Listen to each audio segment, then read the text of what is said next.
कुछ अपराध सिर्फ एक व्यक्ति की हत्या नहीं होते, वो पूरे समाज की स्मृति पर गहरा घाव छोड़ जाते हैं। कश्मीर की धरती पर 90 के दशक में ऐसा ही एक नाम सामने आया। वो नाम था सरला भट्ट, एक 27 वर्षीय कश्मीरी पंडित नर्स जिसकी हत्या ने उस दौर के भय, आतंक और असुरक्षा की कहानी को दुनिया के सामने लाकर खड़ा कर दिया था। अब 36 साल बाद इस मामले में एक बड़ा घटनाक्रम भी सामने आया है।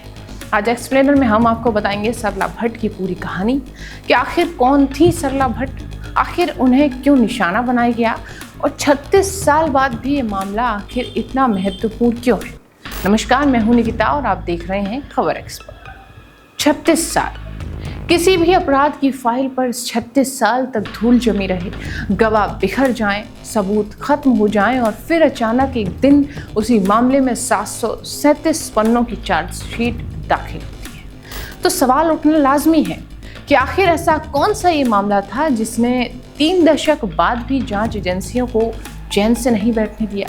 29 जून को जम्मू कश्मीर पुलिस की स्टेट इन्वेस्टिगेशन एजेंसी यानी SIA ने श्रीनगर में टाटा कोर्ट में 737 पन्नों की चार्जशीट दाखिल की। इस चार्जशीट में जम्मू कश्मीर लिबरेशन फ्रंट यानी JKLF के प्रमुख यासीन मलिक समेत 5 लोगों के नाम शामिल हैं। यासीन मलिक फिलहाल तिहाड़ जेल में उम्र कैद की सजा काट रहे हैं।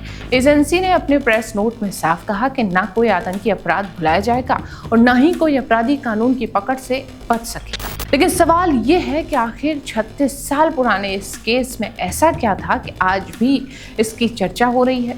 आखिर कौन थी सरला भट्ट और क्यों उनकी हत्या को कश्मीर के सबसे दर्दनाक मामले में गिना जाता है। इस कहानी को समझने के लिए हमें 90 के उस दौर में लौटना होगा जब कश्मीर घाटी आतंकवाद, टारगेट किलिंग और भय के साए में जी रही। कश्मीरी पंडितों का पलायन शुरू हो चुका था और हजारों परिवार अपने ही घरों में असुरक्षित महसूस करते थे। इसी दौर में श्रीनगर के SKIMS अस्पताल में 27 वर्षीय सरला भट्ट नर्स के रूप में काम करती थी। उनका परिवार अनंतनाग के कजीबाद इलाके में रहता था और हर सप्ताह वो अपने परिजनों से मिलने आया करती थी। नौकरी, परिवार, एक असुरक्षित भविष्य के सपनों के साथ सरला अपनी जिंदगी जी रही थी, लेकिन उन्हें नहीं पता था कि उनकी जिंदगी का सबसे भयावह अध्याय उनके सामने खड़ा है। 18 अप्रैल 1990 को ड्यूटी खत्म करने के बाद सरला अस्पताल से निकली, लेकिन घर नहीं पहुंची। आरोप है कि अस्पताल से कुछ दूरी पर ही उनका अपहरण किया गया। अगले दिन उनका शव श्रीनगर के डाउनटाउन इलाके में सड़क किनारे पड़ा गया। जांच एजेंसियों के मुताबिक उन्हें अगवा किया गया, प्रताड़ित किया गया और फिर उनकी हत्या कर दी गई। उस समय उनके शव के पास एक नोट भी मिला था जिसमें हत्या की जिम्मेदारी लेने का दावा किया गया और उन्हें मुखबिर भी बताया गया। लेकिन 36 साल बाद SIA की जांच ये कहती है कि सरला के मुखबिर होने के कोई भी ठोस प्रमाण नहीं मिलते हैं। यहीं से ये मामला और ज़्यादा गंभीर हो जाता है। अगर ये मुखबिर नहीं थी तो आखिर उन्हें निशाना क्यों बनाया गया? क्या वो केवल शक का शिकार हुई या फिर उस दौर की नफरत और आतंक का? मार्च 2024 जब SIA ने इस केस को दोबारा खोला तो उसके सामने सबसे बड़ी चुनौती थी 35 साल पुराने सबूतों को तलाशना।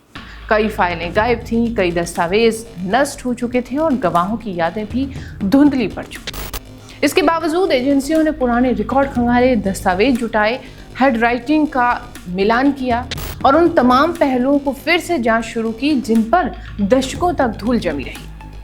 अब इसी जांच के आधार पर यासीन मलिक समेत 5 लोगों के खिलाफ चार्जशीट दाखिल की गई। सरला भट्ट की हत्या सिर्फ एक व्यक्ति की हत्या नहीं थी। इस घटनाक्रम ने पूरे कश्मीरी पंडित समुदाय को झकझोर कर रख दिया।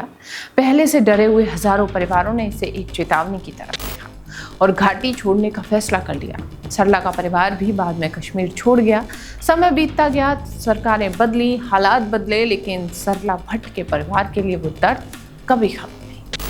आज 36 साल बाद जब इस मामले में चार्जशीट दाखिल हुई तो एक बार फिर वही सवाल उठ रहे हैं, क्या सरला भट्ट को इंसाफ मिलेगा?